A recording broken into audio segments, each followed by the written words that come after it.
Hello everyone, thank you guys for coming in today. The reason why I've called this meeting is we have received some complaints both to the store and from corporate about our customer service. First and foremost, customers have been complaining about the dining room not being clean. There's been melted ice cream on tables, trash overflowing, and overall just not a place that they would want to sit down and eat their ice cream. Secondly, their ice creams have been served to them kind of soupy and melted. That's more of a sign of us mixing them too long and not being very efficient with our time. And thirdly, customers have been complaining about employees being on their phone behind the counter and not serving them when they're standing in line waiting to get their ice cream. Before I get into the ways we can solve these, here are some statistics. 33% of Americans say they would consider switching companies after a single incident of poor customer service. 7 out of 10 U.S. consumers say they've spent more money to do business with a company that delivers great customer service. And after having a positive experience with a company, 77% of customers would recommend it to a friend. These numbers may not mean a lot to you, but they really translate to better business for the company as a whole, and in the area we're in with a Grader's down the road, a Dairy Queen that shares the same parking lot as us, and a locally owned ice cream shop about a mile down the road. We can't really afford to have poor customer service when we already charge a little bit more for our ice cream due to its higher quality. As I said, we've fallen short in making our creations with customers receiving them with looking like this, where it's running over the sides, and that, I mean, let's be honest, that doesn't look very appetizing.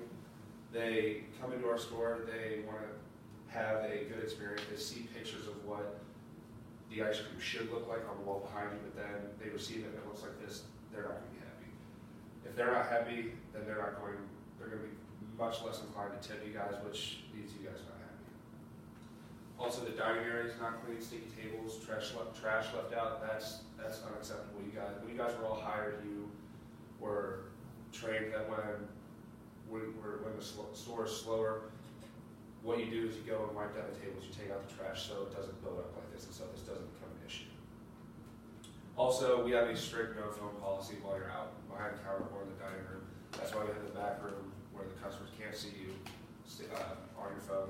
That's very unprofessional, and I'll be honest, you guys know better than that. That's pretty unacceptable, and that will not continue.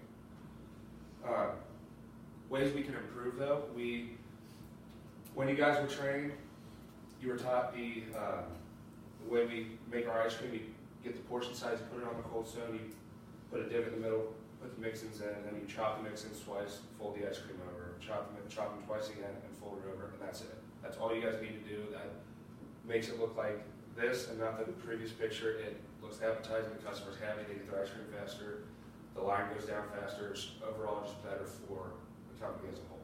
Also, much more likely to get a tip, which everybody likes. To kind of implement these changes, I've talked to Laura, and she is okay that using your phone in the back room when there are no customers in line and all customers have been served. That's kind of an area she's willing to compromise on, because we're all in high school and college. We all pretty attached to our phone. No fault to you guys there. Dining area needs to be kept clean. If we continue to receive complaints about that, then you guys are going to see a reduction in your hours. Our scheduling is pretty regular, so we can kind of pinpoint which group of employees are falling short and which ones are excelling. And to kind of incentivize you guys to do a little bit better, Laura is also okay that at the end of every 2-week pay period, the regular workers during the week are going to receive a free meal from your choice of Five Guys, Chipotle, or Piata. The way we're going to use this to kind of motivate you guys is it's only going to be from Monday to Friday, because Saturday and Sundays are obviously our busier days, so that it's going to be kind of skewed because there's more activity on those days. We're going to look at the total tips received, or the average tips received, the total number of complaints filed for each day, and we're going to use that to judge which employees are doing a satisfactory to excellent job and which employees are falling short. And after the first two cycles of this